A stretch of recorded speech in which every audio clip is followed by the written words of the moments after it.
자, 그러면 성경이 말하는 구원의 개념, 그 성경이 말하는 구원의 개념은 굉장히 다층적이라는 거예요. 그러니까 우리는 너무나 단순하게 만들었잖아요. 예수 천국, 불신 지옥. 예수님 믿기만 하면 천국 간다라고 하니 이 한 줄로 요약될 수 있는 교리가 너무 단순하다, 너무 단순하다. 근데 성경을 쭉 살펴보니까 성경에서 말하는 구원은 굉장히 다층적이라는 거예요. 스펙트럼이 넓어요. 굉장히 다양한 얘기를 하고 다층적인 의미를 가지고 있다. 그런 것에서 가장 가까운 단어가 샬롬이다. 샬롬. 그러니까 성경에서 말하는 구원과 가장 가까운 단어 중에 하나는 샬롬이다. 샬롬. 샬롬이 뭐예요? 그냥 인사예요. 안녕. 안녕이란 말도 이 샬롬에 가장 가까운 말인데 아무 일 없지. 밤새도록 아무 일 없지. 뭐 그런 의미입니까? 성경의 샬롬이 뭐예요? 그러니까 하나님께서 처음 창세기 1장, 2장에 하나님이 사람을 또 세상을 창조하신 그 원래의 모습, 보시기에 좋았다라고 하셨던 그 상태가 샬롬이죠.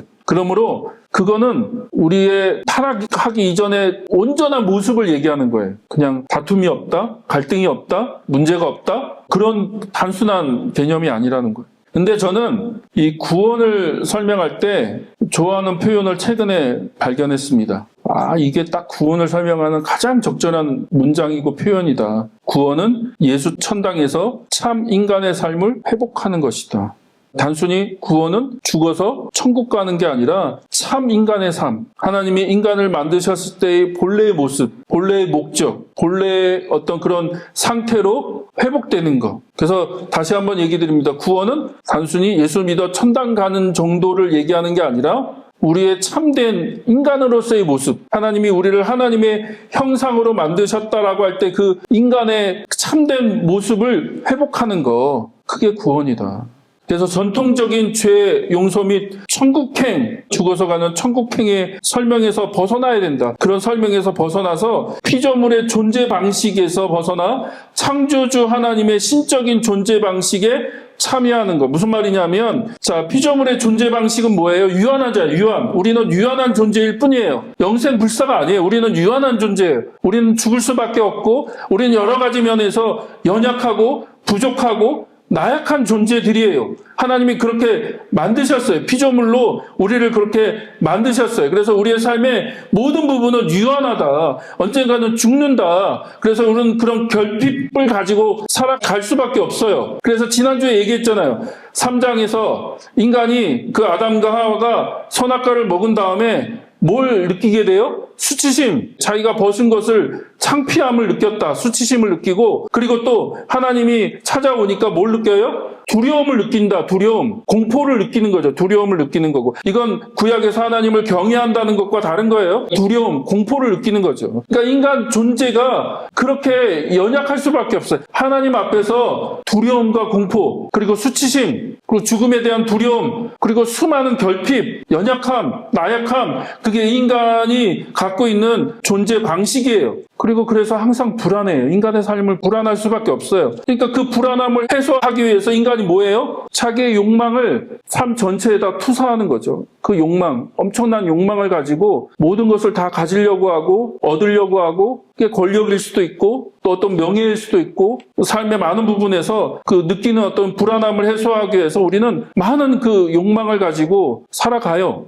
그래서 지금 우리가 살아가는 삶이 이 모양 이 꼬라지가 된 거죠. 그러니까 지금 돌아가는 거 보십시오. 미국이 온 세상을 지금 다 손을 비틀어 갖고 불안하거든요. 자기가 불안하다는 얘기에 지금 다 불안해요. 미국만 불안한 게 아니고 러시아도 왜 저렇게 전쟁을 계속하냐? 자기들이 불안하거든요. 그러니까 국가만 그런 게 아니라 우리 삶의 존재 자체가 불안해요. 우리는. 성경은 그 불안함이 어디서 왔냐? 이게 결국 하나님과의 관계예요. 우리는 하나님과의 관계를 떠나면 불안할 수밖에 없고, 우리의 연약함, 유한함, 그것을 처절하게 느끼며 살아갈 수밖에 없는 거예요. 하나님을 제외하고 인간이 자력으로 그 삶을 살려고 하니까 많은 것들을 폭력으로 해결해야 되는 거예요. 그래서 말씀드렸잖아요. 타락하고 첫 번째 죄가 뭐냐? 형이 아우를 돌로 쳐 죽이는 거예요. 엄청난 폭력. 그리고 지금 우리가 살아가는 세상은 폭력의 폭력으로 난무하는 시대에 살아가는 거죠. 그게 언어의 폭력일 수도 있고 진짜 신체적인 폭력일 수도 있고 여러 가지 폭력으로 이 세상이 지금 가득 차 있다. 그래서 성경은 하나님과의 관계를 떠난 인간은 불안할 수밖에 없어요. 불안할 수밖에 없어요. 근데 반대로 성경에 보면 하나님을 창조주 하나님이라고 얘기하죠. 하나님의 존재 방식은 모든 면에서 무한하시죠. 모든 면에서 무한해. 그것을 한마디로 뭐라고 표현해요? 성경은 그걸 생명이라고 얘기한다. 생명. 그러니까 진짜 진정한 생명은 누가 갖고 계세요? 하나님이 갖고 계시고, 인간이 진정한 생명을 누릴 수 있는 유일한 방법은 그 하나님과의 관계에서, 우리가 그 하나님과의 관계에서 하나님이 주시는 생명을 경험해야 되는 거예요. 우리 스스로 그 생명을 갖고 싶고 누리고 싶지만 그거는 그럴 수가 없어요. 인간이 그렇게 되지 않는다. 많은 그 왕들, 지도자들이 영생불사를 추구했지만 그렇게 안 된다. 진시황도 그랬고, 여러 가지 왕들이 영생불사를 추구하죠. 그러나 그렇게 안 되고, 그리고 그것마저도 안 되니까 뭐에다가 투사해요? 내세로 투사하는 거예요. 내세에서 가서라도 영원히 살고 싶은 거예요. 인간의 욕망이에요. 그러나 오직 진정한 삶의 의미와 가치와 또 진정한 기쁨, 행복, 소망, 그런 것들이 누구로부터 와요? 하나님으로부터 온다. 하나님과의 관계에서. 그러니까 하나님만이 무한한 존재 방식을 갖고 계시거든요. 무한하신, 제한이 없으신. 그러니까 구원이라는 건 뭐예요? 이 피조물의 존재 방식에서 벗어나서 하나님의 존재 방식에 참여하는 거예요. 이해되세요? 다시 말씀드립니다. 연약하고 유한한 이 피조물의 존재 방식에서 벗어나서 창조주 하나님의 존재 방식에 우리가 참여하는 것, 거기에 동참하는 것, 그렇게 우리가 도약하는 것을 구원이라고 한다. 구원. 그러므로 그 구원은 오직 누구만이 주실 수 있어요? 하나님만이 주실 수 있는 거예요. 인간의 방식으로 안 돼. 인간의 방법으로 안 돼. 인간의 노력으로 안 돼. 인간이 그 도약을 하고 싶어서 수많은 노력과 또 철학적, 종교적, 하여튼 여러 가지 방식으로 그것을 시도하지만 그것으로 되지 않는다는 거예요. 그러고 되지 않아. 자기의 유한한 이 존재 방식에서 벗어날 수가 없어요. 인간은. 그러므로 오직 하나님만이 그 인간을 끌어올려 주셔야 된다. 그게 구원이다. 구원은 뭐예요? 구원이란 말 자체가 어떤 위기나 어떤 위험한 상황에서 건져준다는 의미예요. 단어 자체가 건져주는 거예요. 구원이. 그러니까 하나님이 우리의 그 이 유한한 피조물의 존재 방식에서 우리를 하나님이 끌어올려 주셔야 되고 우리를 건져 주셔야 돼요. 그리고 그것은 오직 은혜로만 가능하다. 하나님의 긍휼, 하나님의 은혜, 하나님의 능력, 하나님께서 베풀어 주셔야 돼. 그냥 쉽게 말하면 무료로, 우리의 노력이 아닌, 우리의 선행이 아닌, 그런 우리의 어떤 노력의 결과가 아닌 하나님께서 은혜로 우리 가운데 그것을 베풀어 주셔야 된다. 자, 그래서 그것을 신약으로 넘어오면 그걸 뭐라고 표현해요? 그걸 영생이라고 표현해요. 영생. 그러니까 피조물의 결핍된 존재 방식에서 벗어나 창조주의 무한한 존재 방식으로 도약하는 것을 영생이라고 한다. 그냥 무조건 천국에서 영원히 사는 양적인 개념이 아니다. 그건 양적인, 물론 새하늘과 새 땅이라고 하는 그 회복되는 그 새하늘과 새 땅에서는 그런 개념이 있죠. 그런 개념이 있는데 더 중요한 것은 이 영생이라고 하는 진정한 생명이라고 하는 것은 하나님만이 주실 수 있는 거예요. 하나님만이. 그리고 그것은 하나님과의 관계에서 우리가 누리고 경험하는 거다.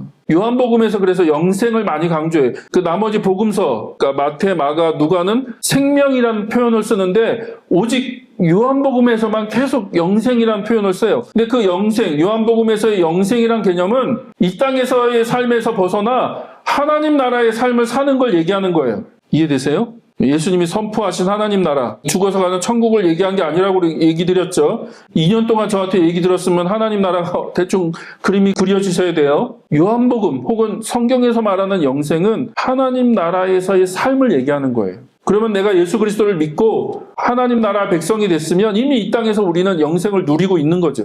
영생을 맛보고 있는 거고 그 영생에 참여하는 거고. 왜냐하면 요한복음 17장 3절, 이거 워낙 유명한 구절이죠. 이 구절만 잘 읽으면 영생이 우리가 알고 있는 그런 천국에서 영원히 산다는 개념이 아니라는 걸 알 텐데 너무나 유명하지만 그 의미를 잘 모르는. 자, 한번 읽어볼까요? 영생은 오직 한 분이신 참 하나님을 알고 또 아버지께서 보내신 예수 그리스도를 아는 것입니다. 영생은 뭐예요? 아는 거죠. 아는 거. 그리고 여기서 안다는 건 경험적인 암, 지식적인 알미 아니라 경험적인 알미다. 하나님과의 그 관계 안에서 하나님을 알고 하나님이 보내신 예수 그리스도를 아는 거.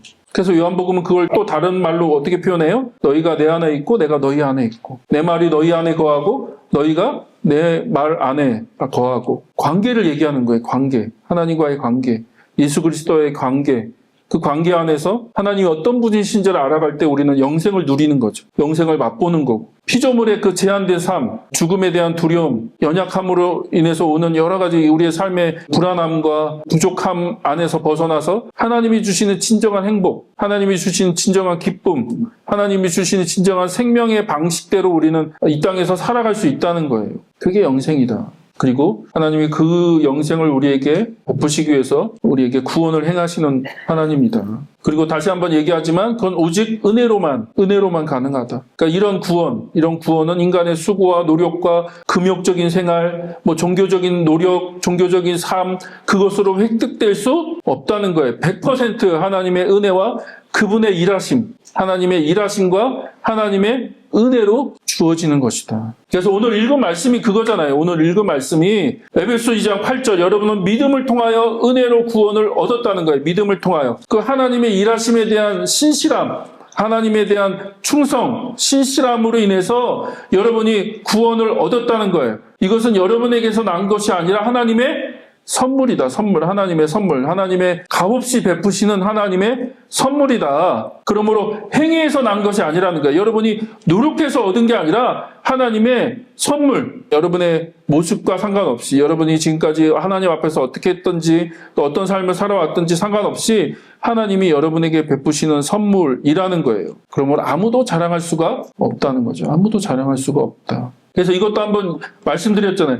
행위와 믿음을 강조하는 본문이 아니다. 이거는 인간의 행위와 믿음을 강조하는 게 아니라 인간의 행위와 하나님의 행위를 강조하는 본문이다. 이해되시죠? 그러니까 전통적으로 이 본문을 가지고 인간의 행위와 인간의 믿음을 얘기하는 본문이라고 자꾸 얘기했는데 그렇지 않아요.